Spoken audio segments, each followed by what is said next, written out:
क्या आपने कभी महसूस किया है कि हमारी मॉडर्न लाइफ धीरे धीरे एक ऐसी दौड़ बन चुकी है जिसमें हम दौड़ते तो जा रहे हैं लेकिन मंजिल कहाँ है ये पता ही नहीं चलता। सुबह उठते ही नोटिफिकेशंस की बाढ़, काम का दबाव, सोशल मीडिया पर कंपैरिजन और हर समय और ज्यादा पाने की दौड़।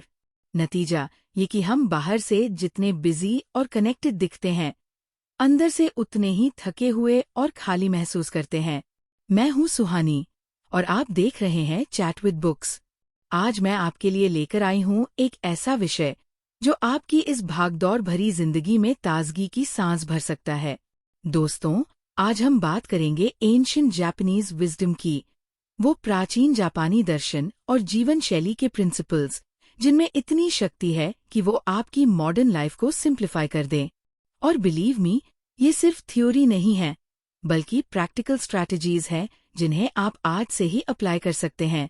सोचिए, अगर आप अपने घर, अपने दिमाग और अपने दिल से वो एक्स्ट्रा बोझ उतार पाएं जो अनजाने में आपने अपने ऊपर ले लिया है, तो कैसा लगेगा? अगर आप अपने फ्लॉज और इम्परफेक्शंस को ही अपनी ताकत बना लें, तो जिंदगी कितनी हल्की और खूबसूरत हो जाएगी। यही है जापानीज विजडम का जादू। जापान एक ऐसा देश है जिसने नेचुरल डिजास्टर से लेकर मॉडर्न चैलेंजेस तक सब झेला है। फिर भी उनकी कल्चर हमें ये सिखाती है कि सच्चा संतुलन बाहर की दुनिया को जीतने में नहीं, बल्कि भीतर की सिंप्लिसिटी खोजने में है।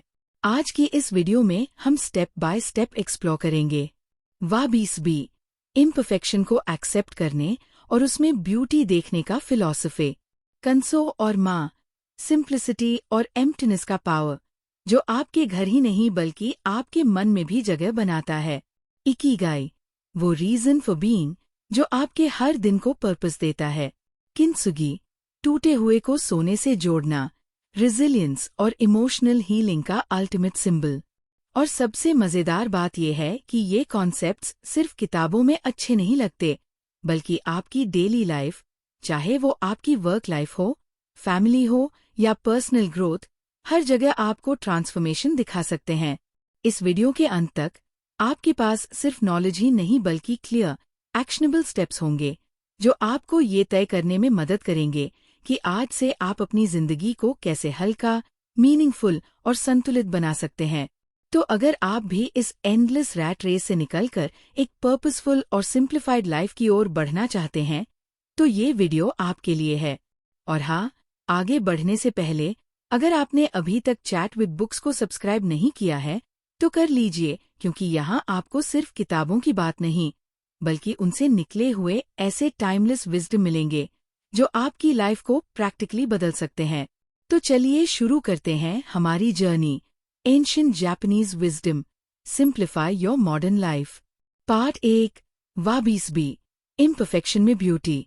क्या आपने कभी गौर किया है कि हम सबकी जिंदगी का सबसे बड़ा टेंशन क्या है?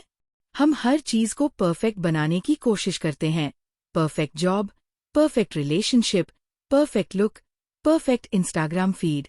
लेकिन सच ये है कि परफेक्शन कभी पॉसिबल ही नहीं है, और यही हमें लगातार डिसैटिस्फैक्शन और स्ट्रेस में डाल देता है। हम सोचते हैं कि फ्लॉज हमारी वीकनेस है, जबकि जापानीज फिलॉसफी वाबीसबी कहती है फ्लॉज ही असली ब्यूटी है। वाबीसबी क्या है? वाबी का मतलब है सिंप्लिसिटी, नेचुरलनेस और ग्राउंडेडनेस। सभी का मतलब है टाइम के साथ आने वाली ब्यूटी, जैसे किसी पुरानी किताब का स्मेल, किसी वुडन फर्नीचर का पुराना टेक्सचर या किसी टूटे हुए बर्तन पर टाइम की निशानी। दोनों वाबीसबी मिलकर हमें ये सिखाते हैं, beauty is not in perfection but in imperfection.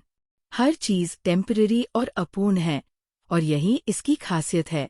Example, Japan में ट्रेडिशनल टी बाउल्स जानबूझकर एसिमेट्रिकल बनाए जाते हैं, थोड़े अनइवन, थोड़े रफ, क्योंकि उनका मानना है कि यही रियल ब्यूटी है। स्मूथ और शाइनी चीजें टेम्पररी होती हैं, लेकिन जिनमें स्कार्स और टेक्सचर्स होते हैं, उनमें डेप्थ होती है। अब सोचिए, अगर हम यही फिलॉसफी अपनी लाइफ में अप्लाई करें तो अपने फ्लॉज को एक्सेप्ट करें, अपनी मिस्टेक्स को लर्निंग का हिस्सा मानें, और दूसरों से भी अनरियलिस्टिक परफेक्शन एक्सपेक्ट ना करें। Real life application, self acceptance. अगर आपके लाइफ में कोई फेलियर आया है, एग्जाम में, बिजनेस में या रिलेशनशिप में, तो उसे वीकनेस मत समझिए। ये आपका वाबिसबी मोमेंट है। फ्लॉज आपकी स्टोरी को यूनिक बनाते हैं। होम लाइफस्टाइल, मिनिमल डेकोर में पुराने फर्नीचर, नेचुरल टेक्सचर्स या हैंडमेड चीजों को रखना, ये आपको रिमाइंड करता है कि सिंपल इज ब्यूटिफुल। रिलेशनशिप्स, किसी पार्टनर या फ्रेंड से हमेशा परफेक्ट बिहेवियर एक्सपेक्ट करने की बजाय उनके फ्लॉज को भी उनकी आइडेंटिटी का हिस्सा मानना, यही रियल कनेक्शन बनाता है। Why wabi sabi matters in modern life. आज हम इंस्टाग्राम एज में जी रहे हैं, जहां हर किसी की जिंदगी फिल्टर और एडिटेड फॉर्म में दिखती है। इससे हम सोचने लगते हैं कि बाकी सब परफेक्ट हैं, बस मैं इम्परफेक्ट हूँ। लेकिन सच्चाई ये है कि सब इम्परफेक्ट हैं, और यही हमें ह्यूमन बनाता है। अगर आप वाबिसबी माइंडसेट डेवलप कर लेते हैं, तो कंपैरिजन और इनसिक्योरिटी ऑटोमैटिकली कम हो जाते हैं। स्ट्रॉन्ग टेक अवे, वाबिसबी हमें ये सिखाता है कि क्रैक में भी ब्यूटी है, फ्लॉ में भी स्ट्रेंथ है, इम्परफेक्शन ही हमारी यूनिकनेस है। पार्ट 2, कंसोमा, सिंप्लिसिटी और स्पेस का पावर। दोस्तों, मॉडर्न लाइफ की सबसे बड़ी समस्या क्या है? हमारे चारों तरफ बहुत ज्यादा क्लटर है। घर में सामान, दिमाग में थॉट्स और स्केड्यूल में काम। हर समय हम किसी न किसी चीज से घिरे रहते हैं, और यही घुटन हमें थका देती है। ऐसे में जापानीज विजडम हमें 2 अनमोल कॉन्सेप्ट्स देती है। और माँ, कंसो क्या है? कंसो का मतलब है सिंप्लिसिटी, यानी अनावश्यक चीजों को हटाना और सिर्फ जरूरी पर ध्यान देना। ये सिर्फ मटेरियलिस्टिक चीजों पर ही नहीं, बल्कि हमारी सोच और लाइफस्टाइल पर भी लागू होता है। जापानीज कल्चर में घरों की इंटीरियर डिजाइन बहुत मिनिमलिस्ट होती है। सिंपल फर्नीचर, नेचुरल कलर्स और ओपन स्पेसेस, क्योंकि उनका मानना है कि क्लटर केवल जगह नहीं घेरता, बल्कि हमारे दिमाग की एनर्जी भी खा जाता है। सोचिए, जब आपका कमरा साफ सुथरा और ऑर्गेनाइज्ड होता है, तो आपके मन में भी क्लैरिटी आती है।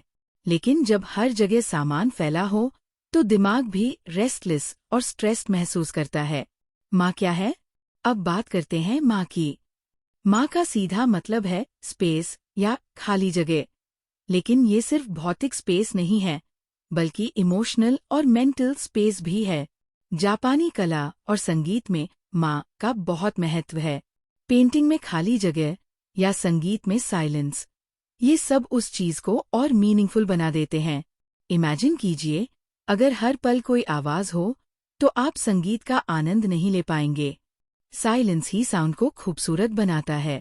इसी तरह हमारी जिंदगी में भी अगर हर समय काम, बातें और रिस्पॉन्सिबिलिटीज से भरी हो, तो हमें ब्रीथ करने की जगह ही नहीं मिलती। माँ हमें ये सिखाता है कि पॉज करना भी उतना ही जरूरी है जितना आगे बढ़ना। Real life application of कंसोमा।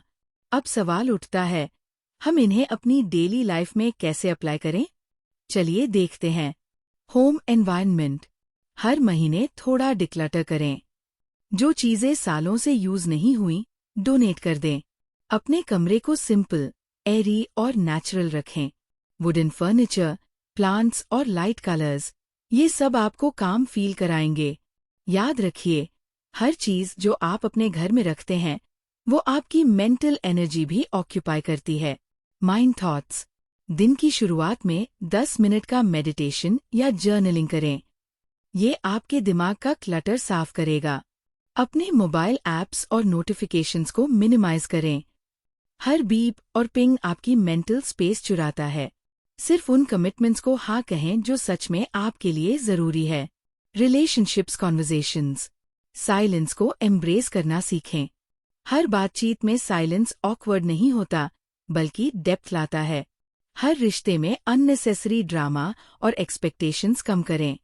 Simplicity रिश्तों को लंबा और मजबूत बनाती है। क्वालिटी क्वांटिटी, 50 सुपरफिशियल दोस्त होने से बेहतर है 5 ऐसे दोस्त होना जो सच में आपकी जिंदगी में स्पेस क्रिएट करें। Work productivity, to do list को छोटा रखें। एक दिन में 3 सबसे महत्वपूर्ण काम पूरे करना 10 अधूरे कामों से बेहतर है। अपने वर्क डेस्क को क्लटर फ्री रखें। रिसर्च बताती है कि क्लीन डेस्क से प्रोडक्टिविटी 30% तक बढ़ जाती है। मीटिंग्स और काम के बीच में छोटे ब्रेक्स लें। यही आपका मास है जो फोकस को रिचार्ज करता है। Why kansoma matter in modern life. आज के समय में हम मल्टीटास्किंग और ओवर कमिटमेंट को अचीवमेंट समझते हैं, लेकिन सच ये है कि हम जितना भरते जा रहे हैं उतना ही एम्प्टी महसूस करते जा रहे हैं। कंसो हमें सिखाता है लेस इज मोर। माँ हमें रिमाइंड कराता है साइलेंस भी उतना ही पावरफुल है जितना एक्शन। Think about it. क्या आपने कभी ऐसा मोमेंट महसूस किया है जब आप अकेले बैठे हों, कुछ भी न कर रहे हों, और फिर भी एक अजीब सी शांति महसूस हो? यही माँ है। यही वो खालीपन है जो आपके अंदर क्लैरिटी भरता है। अगर आप इन दोनों प्रिंसिपल्स को अपना लें तो आपके घर से लेकर आपके स्केड्यूल तक सब हल्का और मीनिंगफुल हो जाएगा। Strong take away. कंसो माँ हमें ये सिखाते हैं simplicity is the ultimate sophistication. खाली जगह डरावनी नहीं होती, बल्कि वही आपको सांस लेने, सोचने और जीने की जगह देती है। जितना कम क्लटर, उतनी ज्यादा क्लैरिटी। मॉडर्न लाइफ को सिंप्लीफाई करने का पहला कदम है अनइम्पॉर्टेंट चीजों को हटाना और मीनिंगफुल को स्पेस देना। Part 3 ikigai, your reason for being. दोस्तों, मॉडर्न लाइफ में सबसे बड़ी प्रॉब्लम क्या है? हम सब हर सुबह उठते तो हैं, लेकिन बहुत बार हमें ये समझ ही नहीं आता कि हम क्यों उठ रहे हैं। किसी के लिए ऑफिस का प्रेशर, किसी के लिए फैमिली की जिम्मेदारी और किसी के लिए सिर्फ सर्वाइवल। पर कहीं न कहीं हम सबके मन में ये सवाल दबा हुआ रहता है, क्या मेरी जिंदगी का कोई पर्पस है? इसी सवाल का जवाब देती है जापानीज फिलॉसफी इकिगाई। इकिगाई क्या है? इकिगाई का मतलब है रीजन फॉर बीइंग, यानी वो कारण जिसकी वजह से आप जिंदा हैं, वो वजह जिसकी वजह से आप सुबह बिस्तर से उठना चाहते हैं। जापानीज कल्चर में ये बिलीफ है कि हर इंसान का एक इकिगाई होता है, और जब इंसान उसे ढूंढ लेता है तो उसकी जिंदगी में न सिर्फ हैप्पीनेस आती है, बल्कि लॉन्जेविटी भी बढ़ती है। यही वजह है कि जापान के ओकिनावा नामक आइलैंड पर दुनिया के सबसे ज्यादा सेंटेनेरियंस, 100 साल से ऊपर जीने वाले लोग मिलते हैं। उनसे पूछा गया कि उनकी लंबी और खुशहाल जिंदगी का सीक्रेट क्या है। उनका जवाब सिंपल था, हमारे पास हर सुबह उठने की एक वजह है। इकिगाई के 4 डायमेंशंस। इकिगाई को समझने के लिए हमें 4 इम्पॉर्टेंट सर्कल्स देखने पड़ते हैं। व्हाट यू लव, आपको क्या करना पसंद है, वो काम जिसे करते समय आपका दिल खुश हो जाता है। What you are good at, आप किसमें अच्छे हैं, वो स्किल या टैलेंट जो नेचुरली आपके अंदर है। व्हाट द वर्ल्ड नीड्स, दुनिया को किस चीज की जरूरत है, वो कंट्रीब्यूशन जो आप दूसरों की जिंदगी में कर सकते हैं। What you can be paid for, जिससे आप अर्न कर सकते हैं, वो काम जो आपको फाइनेंशियल स्टेबिलिटी भी दे। जब ये चारों सर्कल्स इंटरसेक्ट होते हैं, वहीं से आपका इकिगाई निकलता है। Real life example. मान लीजिए आपको टीचिंग पसंद है, व्हाट यू लव। आप में कम्युनिकेशन और एक्सप्लेनेशन की स्किल है, what you are good at. आज की दुनिया को नॉलेज और मोटिवेशन की जरूरत है, व्हाट द वर्ल्ड नीड्स। और टीचिंग या कोचिंग से आप अर्निंग भी कर सकते हैं, what you can be paid for. जब ये चारों बातें मिलती हैं तो टीचिंग सिर्फ जॉब नहीं रह जाती, बल्कि आपके लिए इकिगाई बन जाती है। Personal application. इकिगाई कैसे खोजें? Self reflection journal. एक नोटबुक लीजिए और लिखना शुरू कीजिए, मुझे क्या करना अच्छा लगता है, मेरे अंदर नेचुरल स्ट्रेंथ्स क्या हैं, दूसरे लोग मुझसे किस चीज के लिए मदद मांगते हैं, किस काम के लिए मुझे पे किया जा सकता है।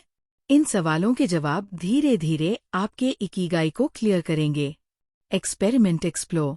इकिगाई तुरंत नहीं मिलता, इसके लिए आपको अलग अलग चीजें ट्राई करनी होंगी। अगर आपको सिंगिंग पसंद है तो ओपन माइक में परफॉर्म कीजिए, अगर लिखना पसंद है तो ब्लॉग शुरू कीजिए। हर कोशिश आपको अपने इकिगाई के करीब ले जाएगी। Small steps, big change. Ikigai का मतलब हमेशा करियर चेंज नहीं होता, कभी कभी यह आपके हॉबीज में होता है। गार्डनिंग, पेंटिंग, राइटिंग या कुकिंग। दिन के सिर्फ 30 मिनट भी अगर आप अपने इकिगाई को दें तो आपकी लाइफ में एनर्जी मल्टीप्लाई हो जाती है। Align work with purpose. कोशिश करें कि आपकी नौकरी या डेली काम आपके इकिगाई से जुड़ सके। अगर आपका इकिगाई लोगों की हेल्प करना है और आप कॉर्पोरेट जॉब में हैं, तो अपने टीम मेंबर्स को सपोर्ट करना शुरू करें। पर्पस हर जगह मिल सकता है। Why ikigai matters in modern life. आज के समय में हम में से ज्यादातर लोग सिर्फ सैलरी डेट का इंतजार करके जी रहे हैं। Monday blues, mid week stress और वीकेंड एस्केप, यही हमारा पैटर्न बन चुका है। लेकिन क्या आपने नोटिस किया है कि जब आप किसी काम में पूरी तरह इन्वॉल्व्ड होते हैं तो आपको टाइम का पता ही नहीं चलता? यही फ्लो इकिगाई का पहला संकेत है। इकिगाई आपको डायरेक्शन देता है, मोटिवेशन देता है और सबसे जरूरी, एक मीनिंगफुल लाइफ देता है। यही कारण है कि जिन लोगों को अपना इकिगाई मिल जाता है वो ज्यादा खुश, ज्यादा क्रिएटिव और ज्यादा हेल्दी रहते हैं। Practical takeaway. हर इंसान का इकिगाई अलग होता है। कंपेयर मत कीजिए। उसे खोजने के लिए पेशेंस चाहिए, लेकिन जब आप उसे ढूंढ लेते हैं तो आपकी जिंदगी ट्रांसफॉर्म हो जाती है। इकिगाई सिखाता है कि सिर्फ जीना ही काफी नहीं है, किसी मकसद के लिए जीना जरूरी है। तो दोस्तों, इकिगाई हमें ये याद दिलाता है कि सुबह उठने का कारण सिर्फ अलार्म क्लॉक नहीं होना चाहिए, बल्कि एक ऐसा सपना होना चाहिए जो हमें अंदर से खींचे। अब अगली पार्ट में हम जापानीज विजडम के एक बेहद अनोखे कॉन्सेप्ट पर बात करेंगे, किंत्सुगी, टूटे हुए को सोने से जोड़ना। यह हमें रेजिलियंस और इमोशनल हीलिंग का सबसे खूबसूरत तरीका सिखाता है। पार्ट 4, किंत्सुगी, टूटे हुए को सोने से जोड़ना। दोस्तों, हम सबकी जिंदगी में कभी न कभी टूटन आती है। कभी रिलेशनशिप टूटता है, कभी सपने बिखरते हैं, तो कभी हमारा आत्मविश्वास चूर चूर हो जाता है। ऐसे समय में हम अक्सर सोचते हैं कि अब सब खत्म हो गया। हम अपनी टूटन को छुपाने की कोशिश करते हैं, मास्क पहनकर, प्रिटेंड करके या खुद को ही दोष देकर। लेकिन जापानीज फिलॉसफी हमें एक अद्भुत तरीका दिखाती है, किंत्सुगी। किंत्सुगी क्या है? किंत्सुगी का लिटरल मतलब है गोल्डन जॉइनरी, यानी टूटी हुई चीज को सोने से जोड़ना। जापान में जब कोई सेरामिक बॉल या पॉट टूट जाता है तो उसे फेंका नहीं जाता। उसे एक खास आर्ट फॉर्म से रिपेयर किया जाता है, जहां दरारों में लैकर भरा जाता है और उस पर सोने या चांदी की पाउडर डाली जाती है। नतीजा ये होता है कि वो टूटा हुआ बर्तन पहले से भी ज्यादा खूबसूरत लगने लगता है। उसकी क्रैक्स अब वीकनेस नहीं रहती, बल्कि उसकी यूनिकनेस और हिस्ट्री को शोकेस करती है। Philosophy behind किंत्सुगी। किंत्सुगी हमें ये सिखाता है कि breakage is not the end, it is the beginning of a new form. हमारी स्कार्स और दर्द हमारी कहानी का हिस्सा है और इन्हें छुपाने की बजाय अपनाना चाहिए। इम्परफेक्शन और टूटन को एम्ब्रेस करके ही असली हीलिंग आती है। Real life connection. सोचिए, जब आपका दिल टूटता है किसी ब्रेकअप या ट्रस्ट इशू की वजह से, पहला रिएक्शन होता है खुद को ब्लेम करना या उस दर्द को छुपाना। लेकिन किंत्सुगी कहता है, उस दर्द को गोल्ड बनाइए। अपनी क्रैक्स को छुपाइए मत, बल्कि उन्हें प्राउडली कैरी कीजिए। एग्जाम्पल, किसी का बिजनेस फेल हो जाए तो वो फेलियर उसकी सबसे बड़ी सीख बन सकता है। किसी का हेल्थ इशू आ जाए तो वही स्ट्रगल उसे दूसरों के लिए इंस्पिरेशन बना सकती है। किसी का रिलेशनशिप टूट जाए तो वही इंसान आगे चलकर दूसरों के लिए एग्जाम्पल बन सकता है कि कैसे अकेले भी खुश रहा जा सकता है। Emotional healing with kintsugi. अब सवाल है, किंत्सुगी को अपनी पर्सनल लाइफ में कैसे लागू करें? Accept the cracks. सबसे पहले ये मानना जरूरी है कि टूटन नॉर्मल है। हर किसी की लाइफ में क्रैक्स होती है। जो हुआ उसे डिनाई करने की बजाय एक्सेप्ट करना ही पहला हीलिंग स्टेप है। Fill with gold, positive meaning. अब उस दर्द को नया अर्थ देना सीखिए। अगर आपको किसी ने धोखा दिया तो इसे सीख समझिए कि अब आप स्ट्रॉन्गर और वाइसर है। अगर आपने कोई गलती की तो उस क्रैक में लर्निंग का सोना भर दीजिए। Showcase your scars. अपने स्ट्रगल को वीकनेस समझकर छुपाइए मत। दुनिया को बताइए कि हाँ, आपने कठिनाइयां झेली हैं, लेकिन अब आप उससे और मजबूत हो चुके हैं। यही स्कार्स आपकी कहानी को इंस्पायर करने वाली बनाते हैं। Why kintsugi matters in modern life. आज की दुनिया में हम परफेक्ट इमेज बनाए रखने की होड़ में लगे रहते हैं। Perfect selfies, perfect career, perfect relationship. लेकिन सच ये है कि हर किसी के अंदर क्रैक्स है। किंत्सुगी हमें रिमाइंड करता है कि हमारी क्रैक्स ही हमें इंसान बनाती है। जो लोग अपनी टूटन को सोने से जोड़ते हैं वही सबसे चमकदार बनते हैं। Think about it. अगर आपकी लाइफ बिना किसी दर्द या स्ट्रगल के होती तो क्या उसमें डेप्थ और कहानी होती? शायद नहीं। Real life inspiration.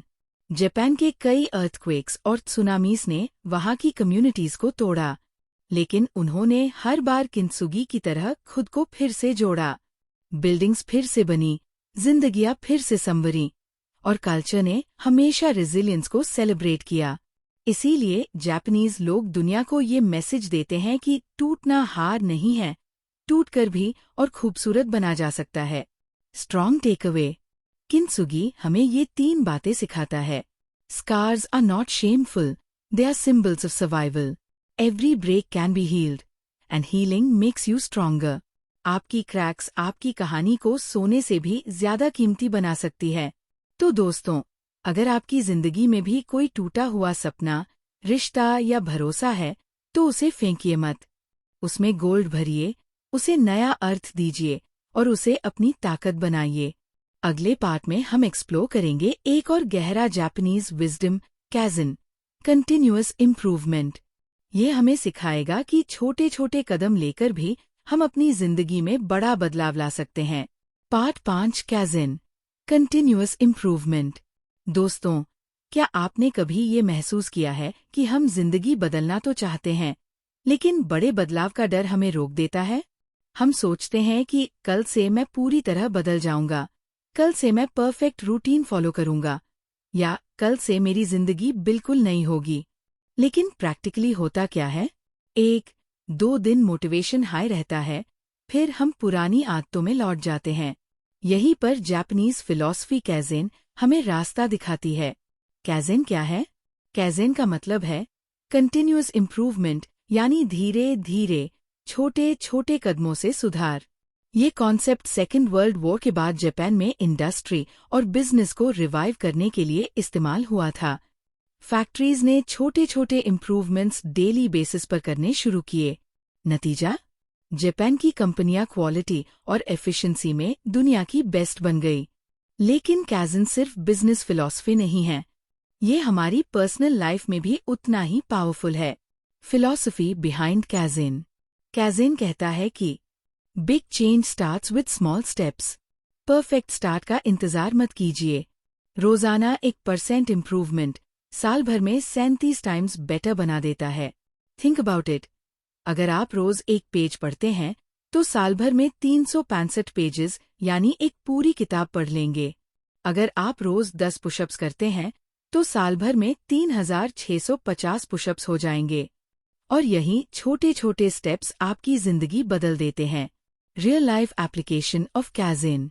Health fitness. Gym join करने के बजाय शुरुआत सिर्फ 5 मिनट वॉक से कीजिए। स्लोली 10 पुशअप्स, फिर 20, फिर वर्कआउट रूटीन बन जाएगा। कंसिस्टेंसी स्मॉल स्टेप से ही आती है। Learning skills. कोई नया स्किल सीखना है? हर दिन सिर्फ 15 मिनट दीजिए। लैंग्वेज सीखनी है तो रोज 5 वर्ड्स याद कीजिए। स्मॉल लर्निंग एडअप होकर बड़ा चेंज बनाता है। Habits routine. सुबह 5 बजे उठना है? डायरेक्ट जंप मत कीजिए। पहले 10 मिनट अर्लियर उठिए, फिर 20, फिर 30। धीरे धीरे हैबिट बन जाएगी। यही कैज़ेन का जादू है। Slow but permanent improvement. Work productivity. Long to do list से स्ट्रेस लेने की बजाय रोज सिर्फ 3 इम्पॉर्टेंट टास्क्स पूरे कीजिए।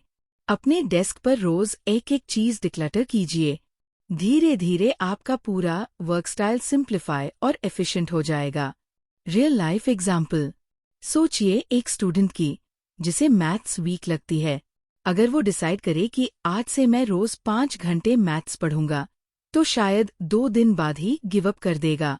लेकिन अगर वही स्टूडेंट रोज सिर्फ 20 मिनट्स डेडिकेट करे, तो 1 साल बाद उसका कॉन्फिडेंस और ग्रिप दोनों स्ट्रांग हो जाएंगे। यही है कैज़ेन का मैजिक। इम्पॉसिबल को पॉसिबल बनाना छोटे स्टेप से। Why kaizen matters in modern life. आज हम इंस्टेंट रिजल्ट्स के आदी हो चुके हैं। Instant noodles, instant messages, instant likes. लेकिन पर्सनल ग्रोथ इंस्टेंट नहीं होती। कैज़न रिमाइंड करता है कि स्लो प्रोग्रेस भी प्रोग्रेस है। पेशेंस और डिसिप्लिन से ही परमानेंट ट्रांसफॉर्मेशन आता है। बड़े गोल्स छोटे छोटे डेली एक्शन से ही पूरे होते हैं। Strong take away. कैज़न हमें ये सिखाता है, start small but start today. Consistency beats intensity. 1% daily improvement 100% life transformation. तो दोस्तों, अगर आपको लगता है कि आपके गोल्स बहुत बड़े हैं तो घबराइए मत। आज ही छोटे स्टेप से शुरुआत कीजिए। कल आप पीछे मुड़कर देखेंगे तो पाएंगे कि आप माइल्स आगे निकल चुके हैं। अब अगले पार्ट में हम जापानीज विजडम का एक और गहरा ज्वेल एक्सप्लोर करेंगे, शिनरिन्योकू, फॉरेस्ट बेथिंग। ये कॉन्सेप्ट हमें नेचर से जुड़कर स्ट्रेस कम करने और इनर पीस पाने का तरीका सिखाएगा। पार्ट 6, शिनरिन्योकू, जंगल की गोद में स्वास्थ्य और शांति। जापान में एक बहुत ही अनोखी प्रथा है जिसे कहा जाता है शिनरिन्योकू, यानी फॉरेस्ट बेथिंग। इसका अर्थ ये नहीं है कि आप सचमुच जंगल में नहाते हैं, बल्कि यह है कि आप पूरी तरह प्रकृति में डूब जाते हैं। पेड़ों की खुशबू, पक्षियों की आवाज, पत्तों की सरसराहट और हवा की ठंडक को अपनी आत्मा में उतार लेते हैं। कहानी को आगे बढ़ाते हैं। स्नेहा, हमारी पात्र, अपने काम और पढ़ाई के बोझ से थक चुकी थी। उसका मन हमेशा भारी रहता, सिर दर्द से भरा, और नींद भी पूरी नहीं होती। एक दिन उसकी एक दोस्त ने कहा, स्नेहा, चलो जंगल चलते हैं। वहां न इंटरनेट होगा, न तनाव, बस प्रकृति होगी। पहले तो स्नेहा ने मजाक उड़ाया, क्या पेड़ पौधे मेरे सिरदर्द को ठीक करेंगे? लेकिन जब वो सचमुच जंगल में गई तो उसने पाया कि हर सांस के साथ उसका मन हल्का हो रहा है। पेड़ों से निकलने वाली फाइटोनसाइड्स नामक प्राकृतिक सुगंध ने उसकी नसों को शांत किया। धीरे धीरे उसका तनाव कम हुआ, उसकी धड़कन सामान्य हुई और उसकी नींद सुधरने लगी। यही शिनरिन्योकू का चमत्कार है। ये सिर्फ शरीर को ही नहीं, बल्कि मन और आत्मा को भी चंगा करता है। वैज्ञानिकों ने भी पाया है कि जंगल में समय बिताने से ब्लड प्रेशर कम होता है, इम्यूनिटी मजबूत होती है और डिप्रेशन का खतरा घटता है। ये अनुभव हमें ये याद दिलाता है कि इंसान और प्रकृति अलग नहीं हैं। हम उसी मिट्टी से बने हैं, उसी हवा से सांस लेते हैं और उसी जल से जीवित है। लेकिन आधुनिक जीवन में हम प्रकृति से जितना दूर होते जाते हैं, उतना ही अपने आप से भी दूर हो जाते हैं। सीख यह है, अगर जीवन की आपाधापी में मन बेचैन हो, थकान हावी हो या आत्मा बेजान लगे, तो कुछ देर पेड़ों की छाव में बैठो। प्रकृति के साथ शिनरिन्योकू करो। जंगल में खामोशी से बिताए गए वे कुछ पल आपके भीतर की ऊर्जा को फिर से जगा सकते हैं, जैसे पुरानी बैटरी को चार्ज किया जाता है। पार्ट 7, शोकुनिन, डेडिकेशन, मास्टरी और क्राफ्ट में एक्सीलेंस। दोस्तों, जापानीज कल्चर में शोकुनिन एक बहुत ही खास कॉन्सेप्ट है। शब्द का लिटरल मतलब है एक क्राफ्ट्समैन या आर्टिसन जो अपनी कला में पूरी निष्ठा और एक्सीलेंस रखता है। लेकिन शोकुनिन केवल हाथ की कला तक सीमित नहीं है। ये माइंडसेट है, किसी भी काम में पूरी मेहनत, लगन और आत्मसम्मान के साथ एक्सीलेंस देना। कहानी की तरह सोचिए, अर्जुन अपने करियर में स्ट्रगल कर रहा था। शुरुआत में वह काम जल्दी जल्दी करके बस डन करना चाहता था, पर उसकी गुरु ने उसे ये समझाया, अर्जुन, काम का मकसद सिर्फ पूरा करना नहीं है। जो भी काम करो, उसमें अपना बेस्ट दो। अपनी कला, अपनी मेहनत और अपने इरादों को सम्मान दो। यही शोकुनिन है। अर्जुन ने शुरुआत में छोटे छोटे स्टेप्स लिए। Focus on mastery. उसने हर स्किल में परफेक्शन की बजाय मास्टरी पर ध्यान दिया। छोटी छोटी डिटेल्स पर मेहनत करना शुरू किया। डेडिकेशन। हर टास्क में फुल प्रेजेंस और ध्यान। मल्टीटास्किंग छोड़कर एक काम पर पूरी लगन। क्राफ्ट्समैनशिप। चाहे वो रिपोर्ट लिखना हो, प्रेजेंटेशन देना हो या कोई क्रिएटिव वर्क, हर काम में आर्टिस्ट्री और प्राइड जोड़ना।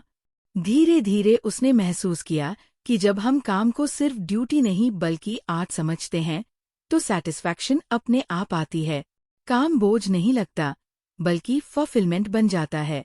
Real life application, work career, small jobs या डेली टास्क्स को भी अपनी बेस्ट क्वालिटी के साथ करो। लॉन्ग टर्म में यही एक्सीलेंस आपको अलग बनाएगी। पर्सनल ग्रोथ, अपने हॉबीज और स्किल्स में डेडिकेशन और कंटिन्यूअस लर्निंग अपनाएं। एक हॉबी भी अगर पैशन और डिसिप्लिन के साथ की जाए तो शोकुनिन माइंडसेट बनता है। रिलेशनशिप्स, अपने रिश्तों में भी क्वालिटी टाइम और जेन्युइन अटेंशन देना शोकुनिन की तरह हर कनेक्शन में एक्सीलेंस लाता है। Why shokunin matters. आज की फास्ट पेस्ड वर्ल्ड में लोग केवल आउटपुट और स्पीड को महत्व देते हैं, लेकिन जापानीज विजडम सिखाती है कि क्वालिटी, पेशेंस और डेडिकेशन ही लास्टिंग इम्पैक्ट बनाते हैं। शोकुनिन माइंडसेट अपनाने से work becomes meaningful, personal satisfaction बढ़ता है, कंटिन्यूअस लर्निंग और इम्प्रूवमेंट होता है। टेक अवे, अपने हर काम में एक्सीलेंस लाओ। मास्टरी के लिए पेशेंस और प्रैक्टिस जरूरी है।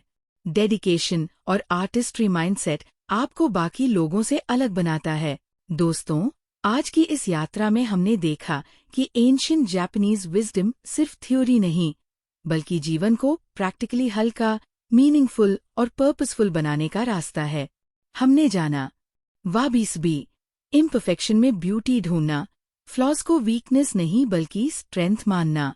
कंसोमा, सिंप्लिसिटी और स्पेस की शक्ति जो क्लटर्ड माइंड और लाइफ को शांत करती है।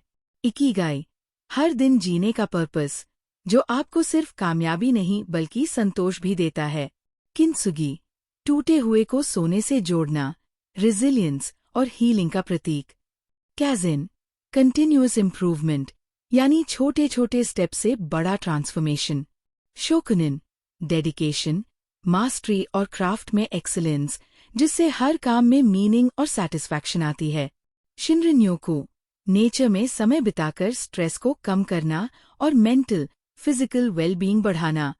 देखा जाए तो ये सारे प्रिंसिपल्स अलग लगते हैं, लेकिन इनका एक ही कोर है, लाइफ को कॉन्शियस, पर्पसफुल और सिंपल बनाना। दोस्तों, मॉडर्न लाइफ की दौड़ में हम अक्सर भूल जाते हैं कि असली सफलता सिर्फ वेल्थ, फेम या स्टेटस में नहीं है। सच्ची सफलता है मन की शांति, आत्मसंतोष और रिलेशनशिप्स में ऑथेंटिसिटी। इमेजिन कीजिए, अगर आप अपने फ्लॉज को एक्सेप्ट कर लें, अपने एनवायरनमेंट और माइंड को सिंप्लीफाई कर लें, हर दिन पर्पस के साथ जिए, अपने दुख और परेशानियों को हीलिंग में बदलें, नेचर के साथ रिकनेक्ट करें और रोजाना थोड़ा बेटर बनने की कोशिश करें, तो आपकी जिंदगी कितनी हल्की और खूबसूरत बन जाएगी। यही जापानीज विजडम का जादू है। यह हमें ये याद दिलाता है कि कॉम्प्लेक्सिटी हमारे अंदर है और इसे दूर करने का रास्ता अवेयरनेस, माइंडफुलनेस और प्रैक्टिस से ही है। स्ट्रॉन्ग मैसेज, इम्परफेक्शन में ब्यूटी है, स्मॉल स्टेप से भी बड़ा बदलाव संभव है। पर्पस, सर्विस और डेडिकेशन ही सच्चा फुलफिलमेंट देते हैं। तो अब सवाल ये है, क्या आप फिर वही स्ट्रेस, कंपैरिजन और एंडलेस रैट रेस में फंसकर रहेंगे, या फिर इन टाइमलेस जापानीज प्रिंसिपल्स को अपनाकर अपनी जिंदगी को हल्का, जॉयफुल और मीनिंगफुल बनाएंगे? अगर आप रेडी है अपने लाइफ में रियल चेंज लाने के लिए, तो सबसे पहला स्टेप है आज ही स्टार्ट करना। अपने फ्लॉज को एक्सेप्ट करें, अपने सराउंडिंग्स और माइंड में स्पेस क्रिएट करें। हर दिन एक छोटा स्टेप उठाएं, नेचर के साथ समय बिताएं, अपने काम और रिलेशनशिप्स में एक्सीलेंस और डेडिकेशन लाएं। और हाँ, अगर आपको ये वीडियो पसंद आया और आप अपनी लाइफ को प्रैक्टिकली बेटर बनाना चाहते हैं, तो चैट विद बुक्स को अभी सब्सक्राइब कीजिए। यहाँ आपको सिर्फ किताबों की बातें नहीं, बल्कि ऐसी टाइमलेस विजडम मिलेगी जिसे आप डेली लाइफ में अप्लाई कर सकते हैं। शेयर कीजिए इस वीडियो को उन लोगों के साथ जिन्हें अपने जीवन में शांति, पर्पस और हैप्पीनेस चाहिए। याद रखिए, जिंदगी छोटा नहीं है, लेकिन इसे मीनिंगफुल बनाने का तरीका हमेशा हमारे चॉइसेस में छिपा है। आज से ही छोटे कदम उठाइए और देखिए कैसे आपके जीवन में हल्कापन, संतोष और खुशी धीरे धीरे बढ़ती है। तो चलिए दोस्तों, आज से ही शुरू करते हैं। Simplify your life, find your Ikigai और जीते हैं हर दिन पर्पस और जॉय के साथ।